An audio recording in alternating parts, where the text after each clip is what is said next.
മൂന്നാറിന് ഒരു ദിവസം കൊണ്ട് കാണാൻ പറ്റിയ സ്പോട്ടുകളാണ് കേട്ടോ. എക്കോ പോയിന്റ്, ഗുണ്ടലം top station national park, botanical garden. എന്നാൽ മൂന്നാർക്ക് പോവുകയാണെങ്കിൽ ഏറ്റവും നല്ലത് ഒരു ദിവസം കൊണ്ടൊന്നും കാണാൻ പറ്റില്ല കേട്ടോ. നമ്മൾ 2-3 ദിവസം സ്റ്റേ ചെയ്തിട്ട് കാണാൻ പറ്റിയ ഇഷ്ടം പോലെ സ്പോട്ടുകൾ ഉണ്ട് കേട്ടോ മൂന്നാറിൽ നിന്ന് തന്നെ. പോകുന്ന വഴിയിൽ നമ്മൾ ഇതുപോലെ നോർമൽ കുരങ്ങുകളെയും അതുപോലെ തന്നെ സിംഹവാലം കുരങ്ങുകളെയും കാണാൻ പറ്റൂ കേട്ടോ. പിന്നെ ഒറ്റപ്പെട്ടതുപോലെ കുരങ്ങന്മാർ കുറച്ച് ഡേഞ്ചറാണ് കേട്ടോ. നമ്മുടെ വണ്ടി പോയപ്പോൾ തന്നെ നമ്മുടെ വണ്ടിയിൽ പിന്നാലെ വന്നിട്ടേ. ഞങ്ങൾ മൂന്നാർ പോയിട്ട് 2ാമത്തെ ദിവസം നേരെ പോയത് വട്ടവട റൂട്ടിലേക്കാണ് കേട്ടോ. ഒരു ചെക്ക് പോസ്റ്റ് കഴിഞ്ഞിട്ട് ഏകദേശം ഒരു 10-40 കിലോമീറ്റർ ഉണ്ട് കേട്ടോ മൂന്നാറിൽ നിന്ന് തന്നെ. അവിടുന്ന് ആദ്യം പോയത് ഒരു എക്കോ പോയിന്റ് കാണാൻ വേണ്ടിയിട്ടാണ് കേട്ടോ.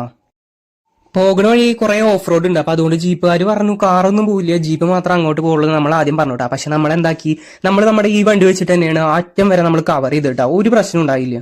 അവിടെ എത്തി കഴിഞ്ഞാൽ ഇതുപോലെ ഒരു വാട്ടർഫാൾസ് ആണ് കാണാൻ കഴിയട്ടോ. നമ്മുടെ അടുത്ത് ഇവിടെ പറഞ്ഞിട്ടുണ്ട് അവിടുത്തെ ഗാർഡ്, അതുപോലെ തന്നെ ഇവിടെ എഴുതി വെച്ചിട്ട് നമ്മൾ ഈ വാട്ടർഫാൾസ് ഉണ്ടല്ലോ ഇതിന്റെ അപ്പുറത്തോട്ട് ചാടി കടക്കരുതെന്ന് പറഞ്ഞിട്ടുള്ളത്. പക്ഷെ നമ്മൾ മുന്നേ കടന്ന പിള്ളേര് അതൊക്കെ മറി കടന്നിട്ട് അങ്ങോട്ട് ചാടി കടന്നു കേട്ടോ. അവിടുന്ന് നമ്മൾ ആനയിറങ്ങൽ ഡാമിലേക്ക് പോണ വഴി അടിപൊളിയാണ് കേട്ടോ. നമുക്ക് പോണ വഴി ഒരു മനോഹര കാഴ്ച കാണാൻ കഴിഞ്ഞു കേട്ടോ. കണ്ടില്ലേ, മഴവില്ല് നമുക്ക് കാണാൻ കഴിഞ്ഞു. അടുത്ത പോയത് ആനയിറങ്ങൽ ഡാമിലേക്കാണ് കേട്ടോ. നമ്മൾ പോയ സമയത്ത് ആനയൊന്നും കാണാൻ കഴിഞ്ഞില്ലെങ്കിലും അവിടുത്തെ പ്രകൃതി ആസ്വദിക്കാൻ കഴിഞ്ഞു കേട്ടോ. നമ്മളിന്ന് നേരെ വീട്ടിലേക്ക് പോകുന്നത് പൊള്ളാച്ചി വഴിയാണ് കേട്ടോ.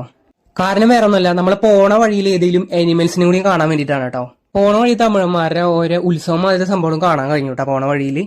അവിടുന്ന് നമ്മൾ 2-3 ചെക്ക് പോസ്റ്റ് കഴിഞ്ഞു, കുറെ ആനിമൽസിനെയും കണ്ടു. നേരെ പിന്നെ വീട്ടിലേക്കാണ് കേട്ടോ.